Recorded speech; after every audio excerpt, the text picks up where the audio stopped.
positive yung experience ng mother during pregnancy. May mga complications. Okay? Then cultural and personal expectations can also be a factor.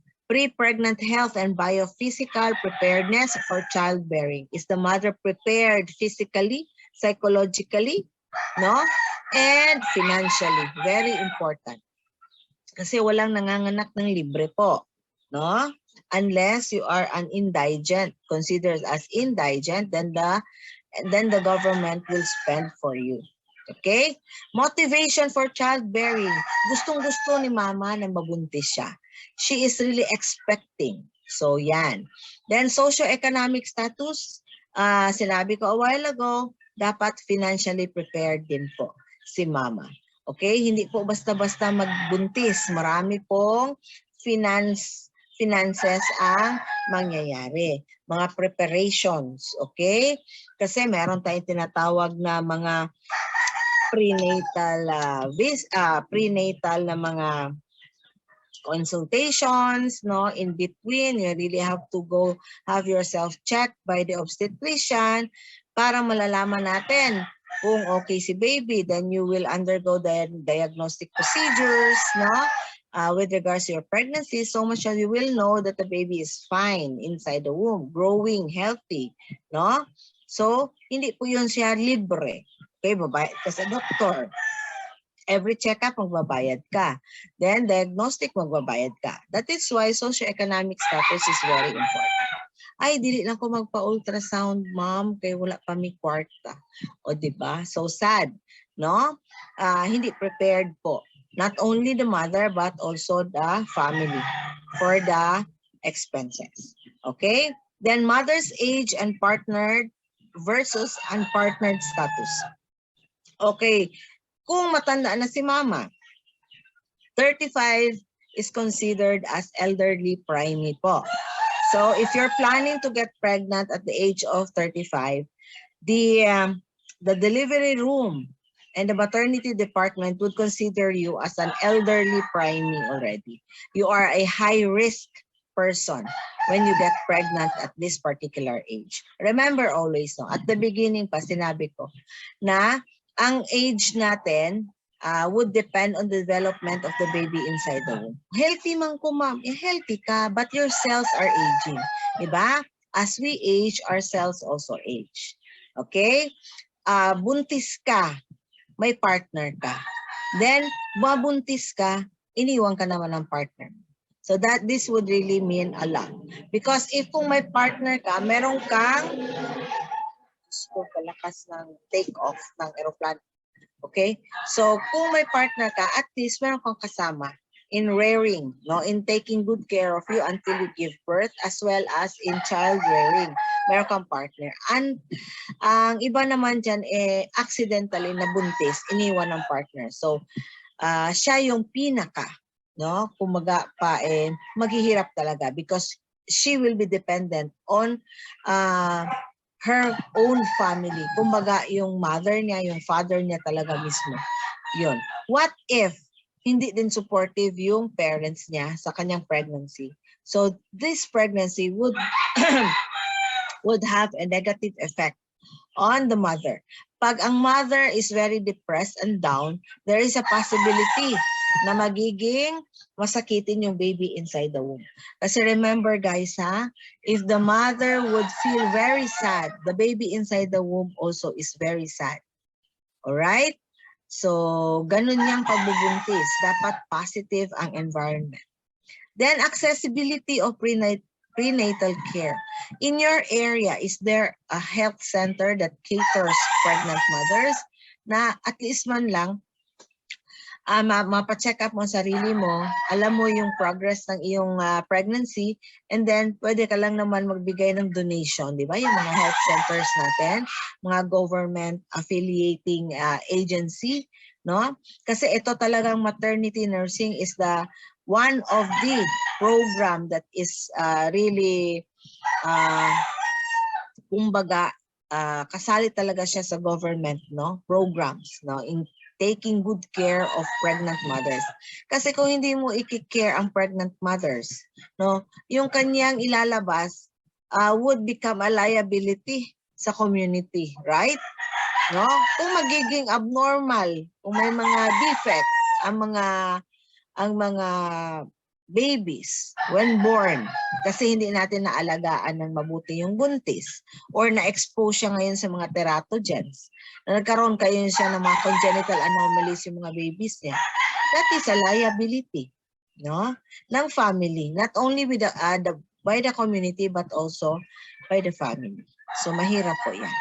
Then, level of education din ng mother. That is why, in the community setup, guys, you will be exposed to the community, no? Di ba? Mangita tagbuntis dito, and you will got to educate the mother with regards to pregnancy. Alright? So, dapat may alam kayo with regards to pregnant mom. Alright? Kasi tayo, pag magle-lecture tayo sa community, titingnan natin ang level nila ng education. Gaano nila maintindihan ito. So, dapat marunong tayo, maghasa-hasa na tayo ngayon pa lang on how to go about in speaking Bisaya vernacular language. Alright? Kasi we would really explain it the way they would understand what you are talking about. Alright? Then, availability of resources. Okay? Kailangan factors din yan siya. Saan sila kukuha ng mga resources nila? Okay? Samot na sa mga community, no? Sometimes, yung pa sila ang pinakamadami na inaasikaso ng government, no?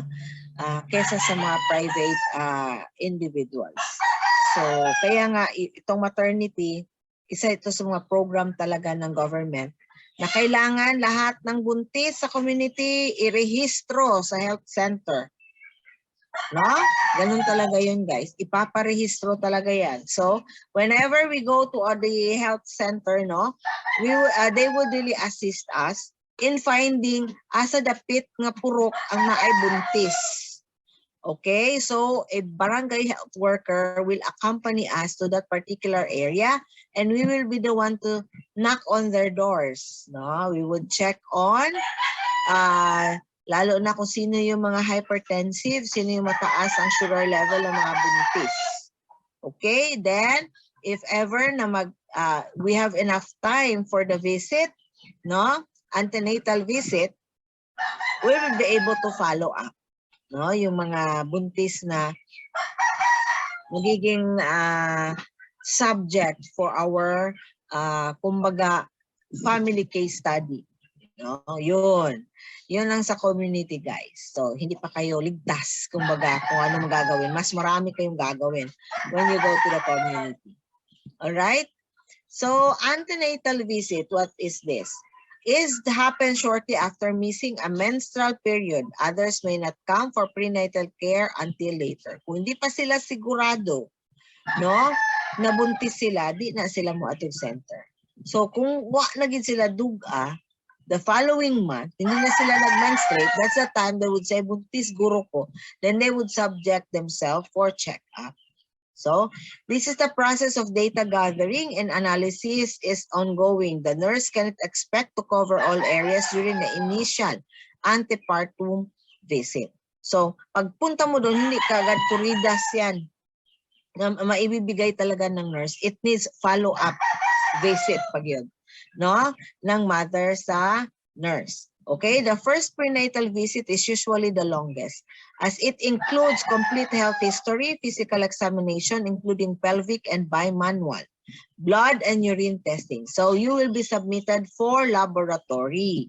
So hindi makaagad yan makukuha mo sa isang araw. Sa the following day mo pa yan makukuha. Babalik ka talaga sa nurse. Kasi on the first day niyan, pagpasok mo pa lang ang pangalan mo, anong purok ka, saan ka purok, no? Saan ka purok bilong. And then, tatanungin ka, is it your first pregnancy? Tatanungin ka pa rin kung sino ang mga members ng family mo. Okay, mga history natin, no? In one way or the other, have you had a history of a miscarriage? Okay? Ganyan. So marami pa pong tinatanong. Meron po yung kumbaga guide ang nurse on how to go about the interview for pregnant mom. Okay? So yan. I think.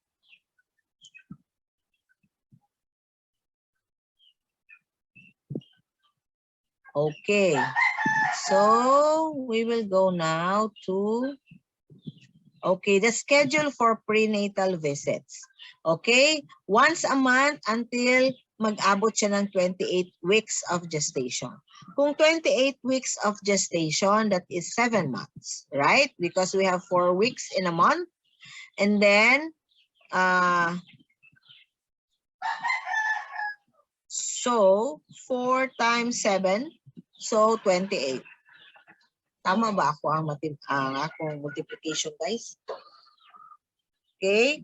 So yan. So once a month ka until you reach the 7th month of pregnancy or until you reach the 3rd trimester of pregnancy. So every 2 weeks na lang po tayo from week 28 to week 36. So 36 is about how many months?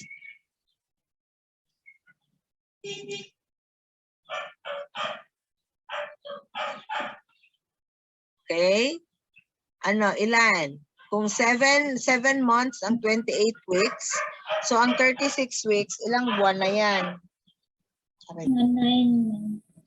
Anen? 9 months. 28, 29, 30, 31, 32. 32 weeks is 8 months. 33, 34, 35, 36. So, 9 months. Okay? Every 2 weeks tayo. Then, every week from week 36 until the delivery. Because our full term is 38 to 42 weeks. So, magre-reach pa yan siya until 42 weeks. The pregnant mother is given until 42 weeks. Then, the baby is born already. Ang iba, nanganganak na after 38 weeks. Ang iba naman, less than 38 weeks, so the baby would be considered as premature. All right? So yan, every week from week 36 until delivery. So you should know this one, guys. So much so you would really you can advise your pregnant mother in the community when to visit the health center. All right, for a checkup. But there are okay, there is a corresponding time or day for pregnant mother to go to the health center. So, kung MTW ka, hindi mo ma-encounter si pregnant mom. Kung THFS ka naman, Thursday group ka, most probably, ang ma-encounter mo are pregnant moms and TB clients. TB ba? Tuberculosis ng mga clients. No? So, we would not allow you to be exposed to that day sa mga TB clients. Of course, yung mga buntis lang kasi we get to perform Leopold's maneuver, we get to assess the pregnant mother, we get to compute for the LMP and the AOG of the baby, mga ganyan. Kasi yun yung habol natin at this particular juncture. Okay? So what will be the preparation? So in coming to the first prenatal visit, it is helpful for the woman to bring along with her medical records from a previous pregnancy, not easily accessible by the current practitioner or facility, especially if complications arose. All right, if in one way or the other, it is the second pregnancy of the mother, all records from the previous pregnancy should be brought along with her. Why? She will be presenting it to the medical practitioner, no, at present or kung asa siya magpa-check up, no? So information on family medical history as well as personal medical history is also given, no, to the doctor. So much so the doctor would be able to know how to handle you when you are pregnant again. All right? Names and dosages of any medications currently being taken. Prescription siya, over the counter, and herbal remedies. Even herbal remedies, you should let the doctor know. Okay? And mga over the counter medications and of course, prescribed medications taken. No? Lalo na nung previous pregnancy mo. Okay? Kasi ang pregnant mother, from what you have learned, di ba, bawal po mag-inom ng medicine no matter how mild the medication is. Okay? Ano na. So if ever na nakatake ang mother niyan and then she is pregnant at the moment, so kailangan ng doctor malaman yun. Definitely, if it is not that needed, the doctor would say, stop taking that medication. Kung nag-herbal ka, sabihan ka talaga, stop taking that medication also. So, itago na lang nimo kay nag-ingon akong lula, kinahanglan mo inom ko ani nga tambal para madali ko makapanganak. And then, it so happened in between that is the very medication that you took that gives some abnormality sa imuhang baby. Okay? So, please, no medications used during pregnancy as much as possible. Okay? So, subsequent prenatal assessments tayo. Then there would be history and physical assessment with each prenatal visit. Kung nagpunta ka sa health center for a second time mo, same pa rin ang assessment ni nurse. No? Data concerning the course of the pregnancy. Ano ba yung mga nararamdaman mo as the pregnancy progresses and how they are being alleviated. Sus, matay. Kung nag-inom, sakit akong ulog yun. Nag-inom na lang ko og Biogesic na ililis daw niya ni ma'am nurse. Kay bakit? Sus, over the counter, mamapalit ang Biogesic. Bisan kinsa may makapalit. Ano ma'am, ingon man to sa ako ang previous doctor na pwede daw ko mo inom og Biogesic kung sakit ako ang ulo. So, sa new pregnancy, present pregnancy, ginawa din niya yan kasi sumakit yung ulo niya. Yun pala, hindi lang yun simple headache, but rather naga-increase pala ang kanyang blood pressure. Alright? So, wrong medication ka. You should have taken anti-hypertensive drug prescribed by your doctor. No? Kasi bawal po maging hypertensive during pregnancy. What happens to your blood vessels? Diba, vasoconstricted. So, the baby is put at high risk, no, for not able to receive enough oxygen and nutrition from you because your blood vessels are constricted. So, that is how important, ang ating mga prenatal assessments. Okay? Then, maternal vital signs also. So, this would really indicate how high the blood pressure is. And of course, the weight gain. No? Uy, kusog man siguro ni kaon ning buntisa ni. Nganong nag-increase man dayon ng iyang weight. There are corresponding weight gain, no, sa pregnancy natin. All throughout the pregnancy, you should have at least what? 20 to 35 weight gain lang po. Hindi po pwede lalampas pa po dyan. Entire pregnancy, hindi po per trimester. Eh kung per trimester yan na, delikado na. Di nakakaanak normally, anak, kaya the baby is already big inside the womb. And then, muna ko pa siya, kaya nga no, kusog ka mukhaon. Or, the weight gain is caused by retention of fluids such as when you have preeclampsia or what we call hypertensive crisis in pregnancy. Then, of course, presence of edema. Usually, at the third trimester of pregnancy, our legs, because of the heaviness of the uterus, no, and the growing baby inside the womb. So, there is a slight poor circulation along the lower extremity. And then the pooling of fluid is being is present. So, there is somehow edema of the extremity. But if the edema is present on the upper extremity, okay, so that would really indicate that there is a problem, particularly hypertensive crisis. Okay? Then uterine size. This is measured through our fundal height. So every time you go for a prenatal visit, the doctor would measure your abdomen of its growth. No? Meron kasi mambilis-bilis ng grow. Yun pala, hindi pala yun buntis. Ibang pagbubuntis pala yun. Then of course, if you are already on your second trimester of pregnancy, third trimester of pregnancy, so the doctor would be able to check if there is irregularities ba sa fetal heart rate. No, maririnig naman na parang parang tunog yan ng tumatakbo ng kabayo, no? Tumatakbo na kabayo yung ano, minsan nga ang estudyante ko sabi pa nila, ma'am, di mo ko kabilang, paspas mo kaayo, no? Kaya it sounds like tug, dug, dug, dug, dug, dug, dug, no? Ganyan ang mga sounds ng fetal heart rate, no? Mabilis talaga yan. You should have counted at least 140 to 160.